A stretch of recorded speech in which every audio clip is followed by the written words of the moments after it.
नमस्कार दोस्तों, सभी का स्वागत है सिंपल बीएनबीपीएससी में। मुगल काल से संबंधित जितने भी क्वेश्चन आंसर है, ऑब्जेक्टिव क्वेश्चन आंसर बनते हैं और जो कि लूसेंट ऑब्जेक्टिव बुक सामान्य ज्ञान का बुक में दिए गए हैं, उसे आज हम करने वाले हैं। और इसे जो है हम पार्ट वाइज करेंगे। ये पार्ट 1 है। हो सकता है 5 से 6 पार्ट में जो है इसे हम कंप्लीट कर लें। और इससे पहले भी जो है बहुत सारे जो है एंशिएंट हिस्ट्री के, प्राचीन भारत के और मध्यकालीन भारत से संबंधित चैप्टरों का जो है हमने वीडियोज अपलोड कर दिए हैं। लूसेंट फॉर ऑल एग्जाम नामक प्लेलिस्ट है इसी चैनल पर, आप जाकर उन वीडियोज को भी देख लें। किसी भी आप परीक्षा का तैयारी करते हैं, किसी भी कॉम्पिटिटिव एग्जामिनेशन का, तो आपके लिए जो है ये सभी वीडियोज इंपॉर्टेंट है। और आगे भी जो है बहुत सारे वीडियोज अपलोड होने वाले हैं जो कि आधुनिक भारत से संबंधित होंगे और अदर सब्जेक्ट जैसे कि polity, science, economics, geography, computer, जितने भी सब्जेक्ट्स दिए गए हैं लूसेंट के सामान्य ज्ञान बुक में, इससे संबंधित हम सभी जो है क्वेश्चन आंसर करेंगे। और ये जो है 1 सेट रिविजन्स का वीडियो है। यदि आप एग्जाम से पहले इन वीडियोज को देख लेते हैं तो आपके एग्जाम जो है आप एग्जाम में जो है सफल होने की जो है आपकी जो संभावनाएं हैं वो और बढ़ जाएंगी। तो वीडियोज को जरूर देख लीजिए और लाइक एंड शेयर कीजिए, सब्सक्राइब कर लीजिए। शुरू करते हैं वीडियो को। मुगल काल में जो है जितने भी शासक हुए, सबसे पहले जो बाबर थे, उन्होंने जो है मुगल वंश की नींव रखी थी। और इब्राहिम लोदी को हराकर प्रथम पानीपत के युद्ध में, जो कि 21 अप्रैल 1526 में लड़ी गई थी, और इब्राहिम लोदी और बाबर के बीच जो है ये युद्ध हुआ था, जिसमें जो है लोदी वंश को हराकर, इब्राहिम लोदी को हराकर जो है बाबर ने मुगल साम्राज्य की नींव रखी थी। और इसके बाद जो है इसमें बहुत सारे महान शासक हुए, जिसमें से जैसे कि अकबर हुए और भी जो है शासक इसमें आगे हुए हैं। और सभी शासकों के बारे में जो है हम पढ़ लेंगे। जितने भी ऑब्जेक्टिव इससे बनते हैं उसको हम करेंगे, ठीक है। और जो हम जो है क्वेश्चन हर वीडियो में आपको देते हैं, उसे जो है आपको कमेंट जरूर करना होगा। तो शुरू करते हैं वीडियो को। हमारा प्रश्न है, 1526 ईस्वी में बाबर ने किस वंश के शासक को परास्त कर मुगल साम्राज्य की नींव डाली? तो देखिए ये था लोदी वंश। प्रथम पानीपत के युद्ध में जो है बाबर ने जो है इब्राहिम लोदी को हराकर लोदी वंश को जो है समाप्त करके उसने जो है मुगल साम्राज्य की नींव डाली थी। तो करेक्ट आंसर हो जाएगा ऑप्शन बी, लोदी वंश। नेक्स्ट है क्वेश्चन सेकेंड, पानीपत का प्रथम युद्ध कब हुआ? तो यह हुआ था 21 अप्रैल 1526 को। जो है ये बाबर और इब्राहिम लोदी के बीच जो है ये युद्ध लड़ा गया था, जिसमें इब्राहिम लोदी ने जो है तोप का भी यूज किया था। तोप का जो है पहली बार किसी आक्रमण युद्ध में हुआ था, तो वह पानीपत का प्रथम युद्ध ही था, जिसमें जो है बाबर ने तुगलनामा युद्ध नीति अपनाई थी और तोप खाने का भी प्रयोग किया था। ठीक है, तो करेक्ट आंसर इसमें हो जाएगा ऑप्शन बी।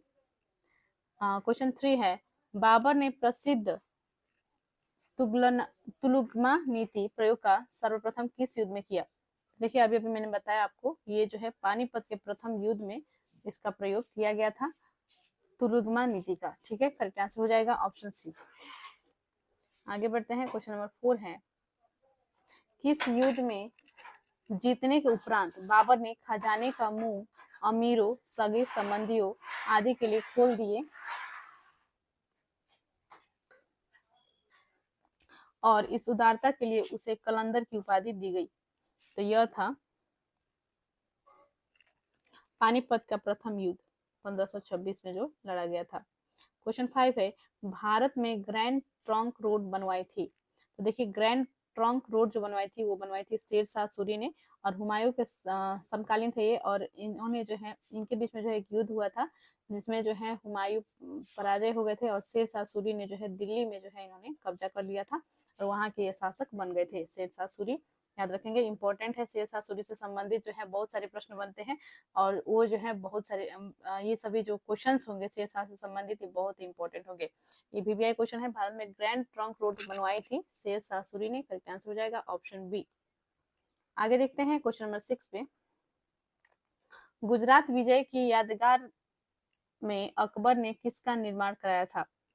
तो गुजरात विजय की याद में जो है इन्होंने बनाई थे बुलंद दरवाजा। आंसर हो जाएगा ऑप्शन बी।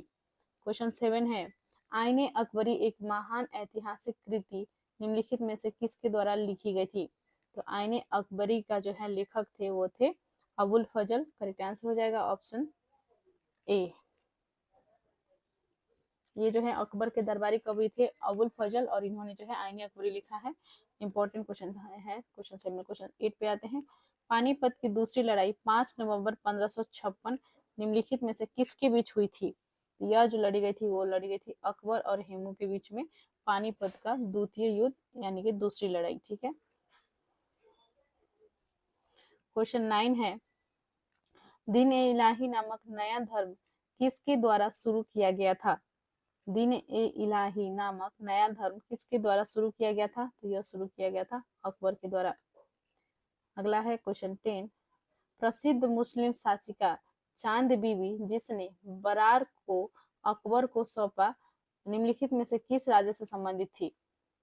तो देखिए, जो मुस्लिम शासिका थी चांद बीबी, यह किस राज्य से संबंधित थी? जिसने जो है बरार को अकबर को सौंपा था, तो यह संबंधित थी अहमदनगर से। करेक्ट आंसर हो जाएगा ऑप्शन सी। क्वेश्चन 11 है, मुगल प्रशासन व्यवस्था में मनसबदारी प्रणाली को किसने प्रारंभ किया?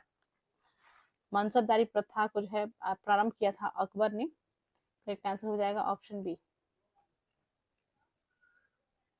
मनसबदारी प्रथा का जो है प्रारंभ किया था अकबर ने। यह जो है एक सैन्य और प्रशासनिक प्रणाली थी। ठीक है, तो मनसबदारी करेक्ट आंसर हो जाएगा इसमें ऑप्शन बी। आगे बढ़ते हैं क्वेश्चन नंबर 12, अपने काल का महान संगीतज्ञ तानसेन किसके दरबार में था? किसके दरबार में थे? तो तानसेन जो है किसके दरबार में थे? यह थे अकबर के दरबार में। और औरंगजेब को जो है ये गाना बजाना ये सब अच्छा नहीं लगता था। उसने जो है भांग की खेती को प्रतिबंध करा दिया था। झरोखा दर्शन जिसे अकबर ने शुरुआत की थी उसको भी जो है उसने जो है खत्म कर दी थी, समाप्त कर दिया था। ठीक है, और आगे देखते हैं क्वेश्चन नंबर 13, मुगल काल की राजभाषा।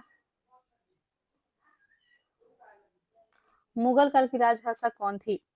तो मुगल काल का जो राजभाषा थी वह थी फारसी।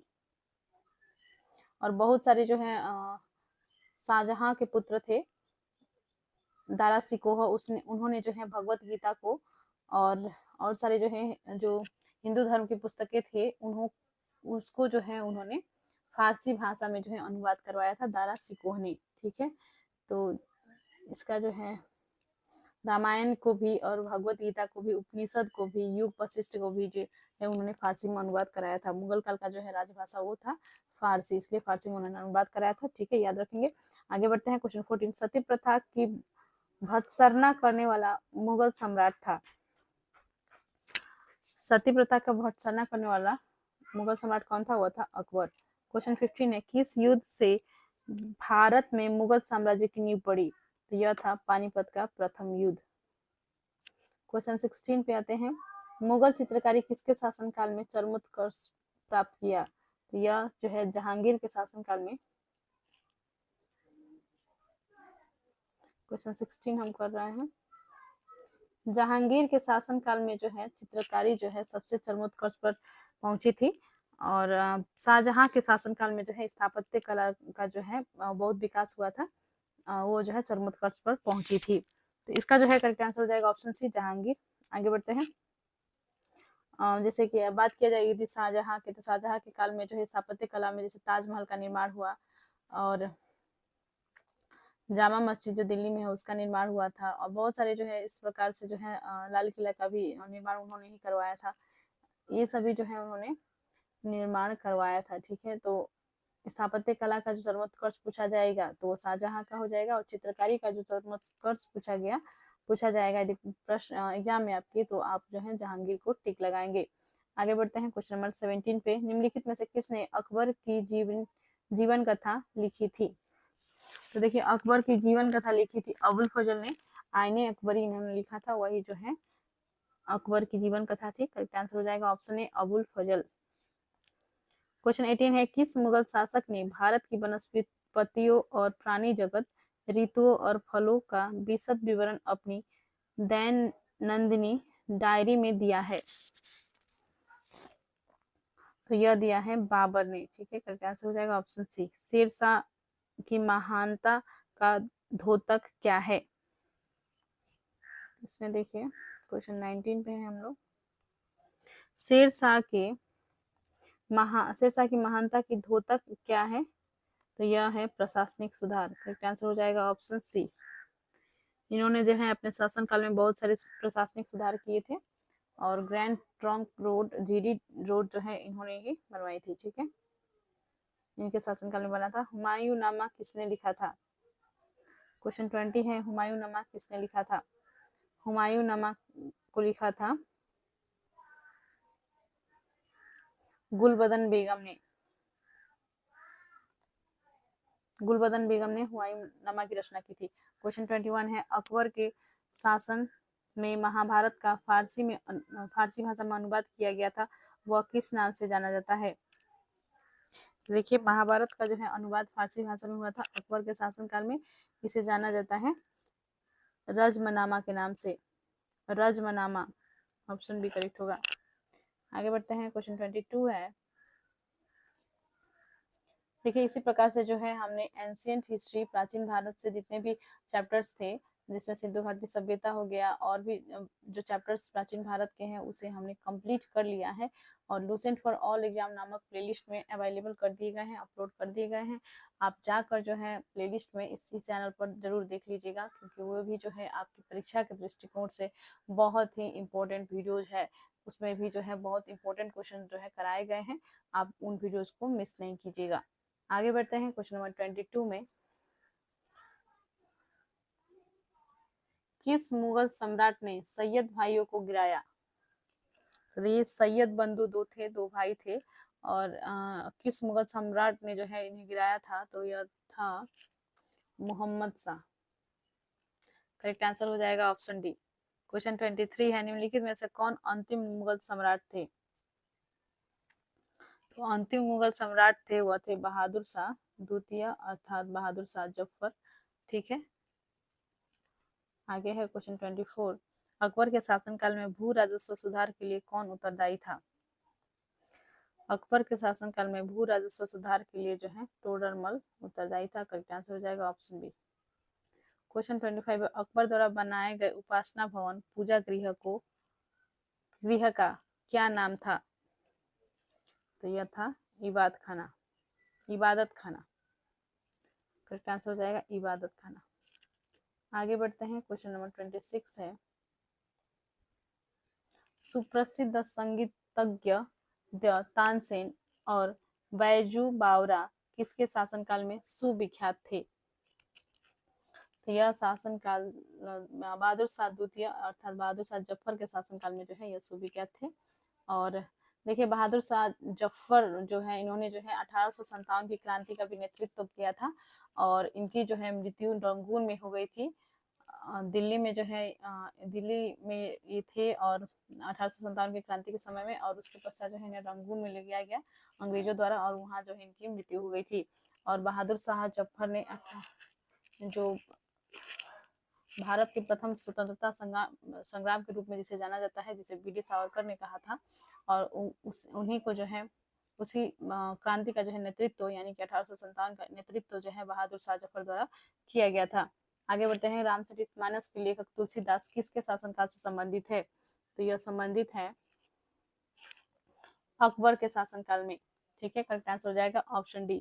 किस युद्ध में बाबर ने जिहाद अर्थात धर्म युद्ध का नारा दिया, तमगा नामक कर को समाप्त किया और युद्ध जीतने के उपरांत गाजी अर्थात धर्म योद्धा की उपाधि धारण की?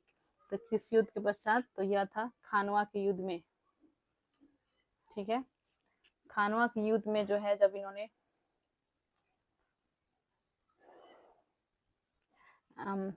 खानवा के युद्ध जो है 1527 में, ठीक है, 1526 में जो है पानीपत का प्रथम युद्ध हुआ था और 1527 में जो है खानवा का युद्ध हुआ था। उसके पश्चात चंदेरी का युद्ध हुआ था 28 में और 29 में हुआ था घाघरा का युद्ध। ठीक है, ये चारों युद्ध याद रखेंगे, ये जो है बाबर से संबंधित युद्ध है और 1530 में तो बाबर का मृत्यु ही हो गई थी। ठीक है, और तो किस युद्ध में जो है इन्होंने क्या किया था कि जिहाद धर्म युद्ध का नारा दिया था, जिहाद का नारा दिया था और तमगा नामक कर को समाप्त कर दिया था और इन्होंने जो है विजय हासिल करने के पश्चात जो है गाजी की उपाधि धारण की थी, तो यह था खानवा का युद्ध 1527 में जो लड़ा गया था। आगे देखते हैं क्वेश्चन 29। मुंबईयान नामक पद शैली के जन्मदाता बाबर ने अपनी आत्मकथा तुजुक ए बाबरी किस भाषा में लिखी? तो देखिए यह जो है तुजुक ए बाबरी यह लिखा गया है तुर्की में। करेक्ट आंसर हो जाएगा ऑप्शन सी। बाबर मूल रूप से कहाँ का शासक था? तो बाबर जो है मूल रूप से फरगना का शासक था। करेक्ट आंसर हो जाएगा ऑप्शन ए। क्वेश्चन 31 है, बाबर को भारत पर आक्रमण करने के लिए आमंत्रित करने वालों में कौन शामिल नहीं था? देखिए कौन जो है शामिल नहीं था, तो चंदेरी का शासक मेदिनी राय जो है इसमें शामिल नहीं था। करेक्ट आंसर हो जाएगा ऑप्शन डी।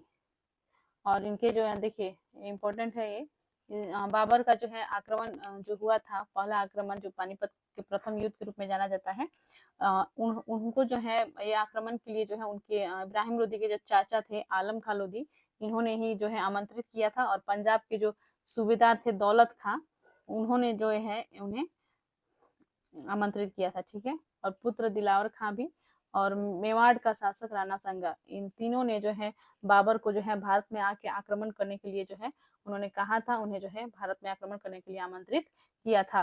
चंदेरी के शासक मेदिनी राय ने जो है नहीं किया था। कौन शामिल नहीं था पूछा गया है, इसलिए करेक्ट आंसर ऑप्शन डी होगा इसमें। आगे बढ़ते हैं क्वेश्चन 32। मुगल साम्राज्य के दृढ़ीकरण के दृष्टिकोण से सबसे निर्णायक युद्ध था? तो देखिए सबसे इसमें निर्णायक युद्ध कौन सा था, तो यह था खानवा का युद्ध। करेक्ट आंसर हो जाएगा ऑप्शन बी। सबसे पहले तो जो है बाबर ने पानीपत का प्रथम युद्ध जीत लिया, उसके पश्चात जो खानवा का युद्ध हुआ उसमें भी जो है उसने विजय हासिल कर लिया और गाजी की उपाधि धारण की थी। ठीक है, और इससे जो है क्या हुआ, इस युद्ध को जीतने के पश्चात जो है मुगल साम्राज्य का जो है और इसमें जो है नींव गाढ़ा हो गया, यानी कि मुगल साम्राज्य जो है और दृढ़ हो गया। ठीक है, नेक्स्ट देखते हैं क्वेश्चन नंबर 33। क्वेश्चन 33 है, सूची एक को सूची दे के साथ सम्मिलित कीजिए।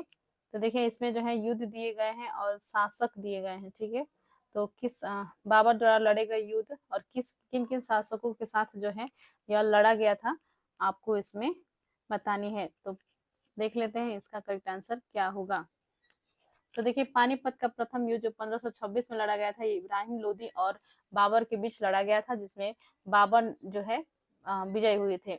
और खानवा का युद्ध 1527 में जो है राणा सांगा के द्वारा राणा सांगा के साथ लड़ा गया था। इन्होंने खुद जो है आमंत्रित किया था भारत में बाबर को जो है युद्ध लड़ने के लिए, पानीपत का युद्ध इब्राहिम लोदी के खिलाफ में, लेकिन बाद में जो है इन्हीं के साथ युद्ध हुआ, खानवा का युद्ध 1527 में।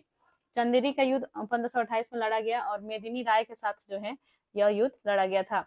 उसी प्रकार घाघरा का युद्ध 1529 में लड़ा गया था, यह जो है महमूद लोदी के साथ जो है यह लड़ा गया था, अफगानों के विरुद्ध में लड़ा गया था। तो करेक्ट आंसर इसमें हो जाएगा ऑप्शन 1। आगे बढ़ते हैं क्वेश्चन नंबर 34।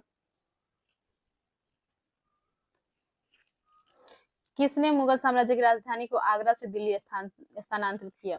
देखिए मोस्ट वीवीआई क्वेश्चन है ये, और इसे जो है आपको कमेंट करके बतानी है कि इसका करेक्ट आंसर क्या होगा। और पिछले वीडियो में जो मैंने क्वेश्चन दे रखा था उससे मैं आपको बता दूंगी अंतिम में उसका आंसर क्या है। और इस प्रश्न को जो है मैं दे रही हूँ ताकि आप जो है इस क्वेश्चन का आंसर खुद से बताएं। ये जो है मोस्ट वीवीआई क्वेश्चन है, किसी भी परीक्षा में जो है बार बार ये रिपीटेड क्वेश्चन है। तो जैसे कि आप देख सकते हैं आरआरबी 2006 का ये प्रश्न है, और उसी प्रकार से जो और भी बहुत सारे एग्जाम में रिपीट हुए हैं ये प्रश्न। ठीक है, तो मैं जो है इसका आंसर इसमें नहीं बताऊंगी। अगले वीडियो में जो है आपको इस वीडियो में कमेंट करना होगा और आपको खुद का जो है टेस्ट करना है, खुद को एनालाइज करना है कि आप जो है कितना आपका तैयारी हो रही है। और इसीलिए जो है कमेंट जरूर कीजिएगा कि आप जो है करेक्ट आंसर बता पा रहे हैं या नहीं। और अगले वीडियो में जो है इसे जरूर देखिएगा कि आप जो है करेक्ट आंसर बताए हैं या नहीं बताए हैं। ठीक है, तो मैं अगले वीडियो में इसका आंसर बताऊंगी। अभी जो है आप इसको इस वीडियो में जरूर कमेंट करें इसका करेक्ट आंसर क्या होगा। क्वेश्चन 35 पे आते हैं। अकबर के युवावस्था में उसका संरक्षक था। तो अकबर की युवावस्था में उसका संरक्षक था बैरम खां। करेक्ट आंसर हो जाएगा ऑप्शन डी। तो देखिए इस वीडियो में जो है 35 क्वेश्चन ही करेंगे, क्योंकि वीडियो जो है लंबा होते जा रहा है। और मुगल काल से संबंधित जितने भी क्वेश्चन है बहुत इंपॉर्टेंट है, क्योंकि सभी जो है इसमें महान शासक हुए, और सभी का क्वेश्चन जो है बहुत इंपॉर्टेंट है। तो आप जो है इसे 5 से 6 पार्ट में जो है हम करेंगे, क्योंकि इसमें बहुत सारे प्रश्न दिए गए हैं बुक में। तो आप जो है एक भी वीडियो को मिस मत कीजिएगा। और जो हमने प्रश्न दिया था पिछले वीडियो में, उसे हम पहले कर लेते हैं। तो देखिए मैंने जो है पिछले बार क्वेश्चन नंबर 35 आपको दिया था कमेंट करने के लिए, जो इसका जो है करेक्ट आंसर क्या है। तो क्वेश्चन था, दिल्ली सल्तनत के सुल्तान इल्तुतमिश ने किसे शेख उल इस्लाम की उपाधि दी। तो दिल्ली के सल्तनत सुल्तान इल्तुतमिश ने जो है शेख बहाउद्दीन जकारिया को जो है शेख उल इस्लाम की उपाधि दी थी, इसलिए करेक्ट आंसर इसमें हो जाएगा ऑप्शन बी। आपने जो है आंसर सही दिया था या गलत दिया था, आप मिला लेंगे। और गलत होने पर जो है डिमोटिवेट नहीं होंगे, क्योंकि आप जो है तैयारी कर रहे हैं, सीख रहे हैं, और इस दौरान गलती करना जो है नॉर्मल होता है। ठीक है, तो गलती से ही इंसान सीखते हैं। आगे बढ़ते हैं। और हमने जो है इस वीडियो में जितने भी प्रश्न करना था मुगल का, उसे कर लिया है, और 35 तक करेंगे आगे जो है। और क्वेश्चन 34 का जो है आप आंसर इसका बताएंगे कमेंट करके। तो और आगे जो भी बच्चे हैं नेक्स्ट पार्ट में करते हैं। मिलते हैं नेक्स्ट वीडियो में। चैनल को सब्सक्राइब कर लीजिए अभी तक आपने सब्सक्राइब नहीं किया है तो, और ज्यादा से ज्यादा वीडियोस को शेयर करें, वीडियो को लाइक करें, कमेंट करें। बहुत बहुत धन्यवाद।